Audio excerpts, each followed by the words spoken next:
नमस्कार, मैं हूं संगीता राय। पूर्वांचल एक्सप्रेस न्यूज के इस वेब पोर्टल में आपका स्वागत है। आइए देखते हैं हमारे संवाददाता राम सकल यादव की यह विशेष रिपोर्ट।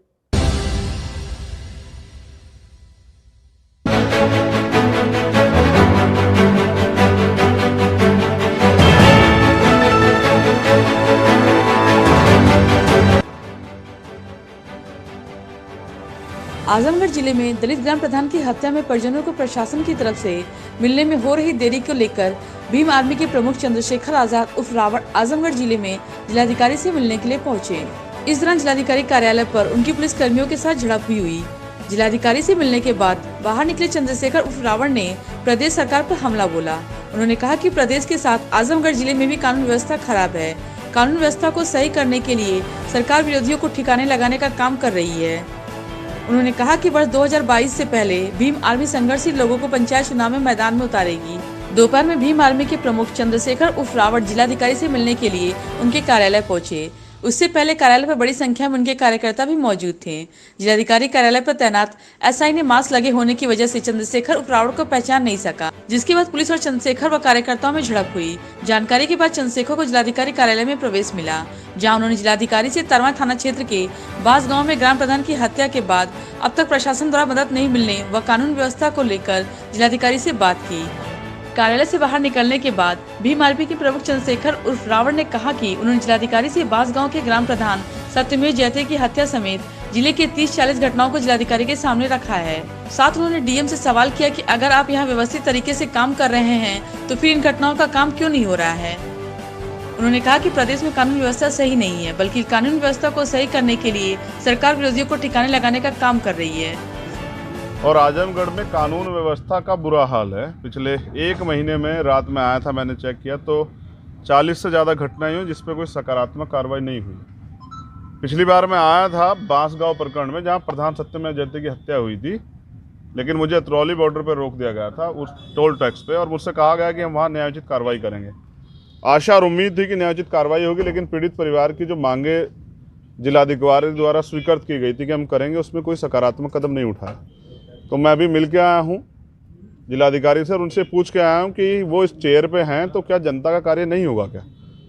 तो उनको इस बात पे खेद है और आशा और उम्मीद है कि अब वो जिम्मेदारी से काम करेंगे। लेकिन उत्तर प्रदेश की बिगड़ती कानून व्यवस्था में गरीब आदमी का जो विश्वास है वो सरकार खो चुकी है, और मुझे लगता है कि मुख्यमंत्री को इस्तीफा दे देना चाहिए, क्योंकि वो कानून व्यवस्था दुरुस्त नहीं कर पा रहे। उन्होंने बहुत वादे किए थे। उन्होंने कहा था कि हम बच्चों को जो है वो स्कॉलरशिप देंगे, ग्रेजुएशन तक फ्री पढ़ाएंगे, बिजली व्यवस्था ठीक करेंगे, यहाँ जो है कुशासन जो चल रहा है कानून व्यवस्था ठीक करेंगे, और तमाम वादे किए थे। वो धरातल पे कहीं नहीं दिख रहे हैं। तो ये सरकार जो है झूठे वादों पे टिक रही है और ज़्यादा दिन ये सरकार टिकी नहीं रहेगी। हम आजमगढ़ में एक मजबूत संगठन तैयार करेंगे और आने वाले चुनाव में मजबूत जो है अपनी बात मजबूती से रखेंगे। ये है कि वो जो ग्राम प्रधान थे वो तो अभी यहाँ नहीं रहे हैं। मैंने डीएम साहब से पूछा कि आप ये बताइए, वो मुझसे कह रहे थे कि भाई हम यहाँ जो कार्रवाई तो हुई है। मैंने कहा किसी की हत्या करने का अधिकार किसी को किसने दिया है, और अगर ये बढ़ रही हैं लगातार और आप यहाँ कुर्सियों पे हैं तो आप यहाँ क्यों हैं। आप भी तो जनता के नौकर है, तनख्वाह के लिए तो यहाँ तनख्वाह आपको मिलती है। तो मुझे तो तनख्वाह नहीं मिलती, लेकिन आप अपना काम जिम्मेदारी से क्यों नहीं कर रहे हैं।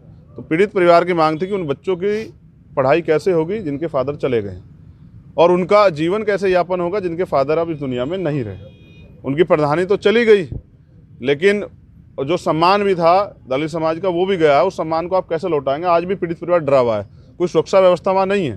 तो मुझे खेद है कि बड़ी बड़ी बातें हो रही लेकिन काम नहीं हो रहा है। मैंने उन सारियों को लिस्टेड करके मैंने बताया कि वो लगभग 39-40 घटना थी।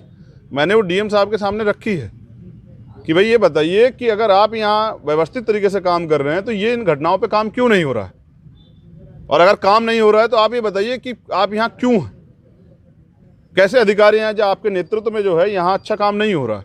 और यही बात मैं जो है यहाँ के एसएसपी से पूछना चाहता हूँ कि वो बताएं कि जब वो क्राइम पे कंट्रोल नहीं कर पा रहे हैं तो बड़े बड़े हवाई दावे क्यों करते हैं। और जो बताया जा रहा है कि कानून व्यवस्था बहुत अच्छी हो रही, कानून व्यवस्था के नाम पे जो है राजनीतिक विरोधियों को ठिकाने लगाने का काम जो उत्तर प्रदेश सरकार करा रही है। वो जो तमाम इनकाउंटर सब चीज़ें हैं, जो राजनीतिक विरोधी है उनको सरकारी तंत्र से मरवाने का काम कर रही है। ये ज़्यादा दिन नहीं चलेगा उत्तर प्रदेश में। चंद्रशेखर उर्फ रावण ने कहा कि लोकतंत्र में जहां जनता को सम्मान किया जाना चाहिए, वहीं यहां के अधिकारियों के दफ्तर के बाहर पुलिस ने जो व्यवहार मेरे साथ किया, उससे यह पता चलता है कि आजमगढ़ में पुलिस लोगों को डराने का काम करती है। उन्होंने कहा कि जनता यह सब देख रही है और पाई पाई का हिसाब लेगी। चंद्रशेखर ने कहा कि पश्चिम बंगाल में गृह मंत्री रोड शो कर रहे हैं, बड़ी जनसभाएं जा रही हैं, लेकिन वहां कोरोना नहीं है। लेकिन जब संसद चलाने की बात होती तो कोरोना होता है। सरकार ऐसा इसलिए कर रही है क्योंकि विपक्ष सरकार से हर मुद्दे पर सवाल करेगा और उनके पास जवाब नहीं है। तो जब तक हमारी सरकार नहीं आएगी हमको सहना पड़ेगा। यहाँ तो लोकतंत्र में जहाँ जनता को सम्मान करना चाहिए, वहाँ अधिकारियों के दफ्तर के बाहर उन्होंने असल में मैंने मास्क लगाया हुआ था। ये प्रधानमंत्री जी का आदेश है कि 2 गज दूरी, मास्क है जरूरी, वो खुद तो नहीं लगाते, मैंने लगाया था। तो जो व्यवहार मेरे साथ किया उससे पता लगता है कि मुझे पहचानने में उनको कमी रही। लेकिन अगर आम आदमी के साथ ये व्यवहार होता तो पता लगता है कि आजमगढ़ में पुलिस जो है वो लोगों को डराने का काम करती है। जनता डरने वाली नहीं है। इस जनता की वजह से तो उनको तनख्वाह मिलती है। तनख्वाह कहाँ से आती है? जनता के टैक्स से तो आती है। ये भी जनता को धमकाएं, डराएं या इनको गालियाँ दें, तो ये जनता देख रही है और जनता इसका हिसाब जो है पाई पाई का हिसाब लेगी सर। अच्छा, मास्क को लेके अगर हुआ तो मास्क लगाना कितना जरूरी है? बहुत जरूरी है, लेकिन अपनी पहचान करानी भी जरूरी है। मुझे फिर मास्क उतार के उन्हें बताना पड़ा कि जब आप मुझसे इस तरह की बातें कर रहे हैं, मेरे साथ इतने सारे लोग जो हैं, मेरा जन समर्थन है, वो लोग मुझसे प्यार करते हैं, तो आप आम आदमी से क्या व्यवहार करते होंगे? फिर मुझे लगता है कि उन्हें इस बात का अफसोस जरूर रहेगा कि उनका जो है रवैया जो है आम आदमी के प्रति अच्छा नहीं है। और सरकार उनको क्या सिखा रही है, उनके अधिकारी उनको क्या सिखा रहे हैं, वो बड़ा दुखद है। हम अपने कार्यकर्ताओं को सिखाते हैं कि वो सबका सम्मान करें और सबके दुख सुख में खड़े हों। अब यहाँ के अधिकारियों ने या उत्तर प्रदेश सरकार ने क्या सिखाया वो सरकार जाने। मास्क लगाने के लिए आप कहेंगे सबसे? सर मैं कह रहा हूँ लगाइए, लेकिन कार्यकर्ता और समस्या ये है कि जहाँ भारतीय जनता पार्टी रैली करती है वहाँ कोरोना नहीं जाता सर। अब बंगाल में देखिए रोड शो कर रहे हैं गृह मंत्री, कोई कोरोना नहीं है। बंगाल में जो है बड़ी बड़ी सभाएं हो रही, कोई कोरोना नहीं है। लेकिन उसको लोकसभा का सत्र नहीं चलेगा क्योंकि सर वहाँ जवाब देना पड़ेगा। वहाँ जनता के मुद्दों पे विपक्ष जवाब मांगेगा, तो इसलिए जो है लोकसभा का सत्र तो नहीं चलेगा, जो बहुत ज़रूरी है, देश के लिए ज़रूरी है, वो नहीं चलेगा। लेकिन रैलियाँ होंगी, चुनावी वादे होंगे, झूठ होगा, तमाम तरह के झूठे राष्ट्रवाद में जनता गुमराह किया जाएगा, धर्म की बातें होंगी और गुमराह करने के लिए तमाम सब कुछ होंगे, लेकिन लोगों से न्याय नहीं होगा। ये भाजपा की कथनी करने का फर्क है और जनता इसको देख रही है। अब जनता को तैयार करेंगे कि सरकार को जवाब भी दे। भीम आर्मी के प्रमुख बसपा प्रमुख मायावती का नाम लिए बिना कहा कि चुनाव में कौन किसका वोट काटेगा यह तो बाद में पता चलेगा, लेकिन परिवर्तन प्रकृति का नियम है। जो इसको स्वीकार नहीं करता वह स्वतः समाप्त हो जाता है। उन्होंने कहा कि बहुजन समाज में मूवमेंट तैयार हुई थी और मूवमेंट किसी पैसे वाले या आलीशान बंगले की मोहताज नहीं होती। उन्होंने कहा कि वे गरीब जरूर हैं, लेकिन उनका स्वाभिमान और जमीन दोनों जिंदा है। वह मेहनत के बल पर काम करके ऐसे लोगों को जवाब देंगे। उन्होंने कहा कि आने वाले पंचायत चुनाव में वे संघर्षशील और जुझारू लोगों को टिकट देंगे और पंचायत में मजबूत स्थिति दर्ज कराने के बाद वर्ष 2022 में चुनाव मैदान में उतरेंगे। कम से कम लोग हमें नोटिस तो कर रहे हैं, ये तो बहुत अच्छा है हमारे लिए कि लोग हमें नोटिस कर रहे हैं। कौन किसके वोट काटेगा समय बताएगा, ये जनता है। परिवर्तन प्रकृति का नियम है और जो उसको स्वीकार नहीं करता स्वतः समाप्त होता है। बहुजन समाज में मूवमेंट तैयार हुई थी और मूवमेंट किसी पैसे वाले के या आलीशान बंगलों वाले के घर की मोहताज नहीं है।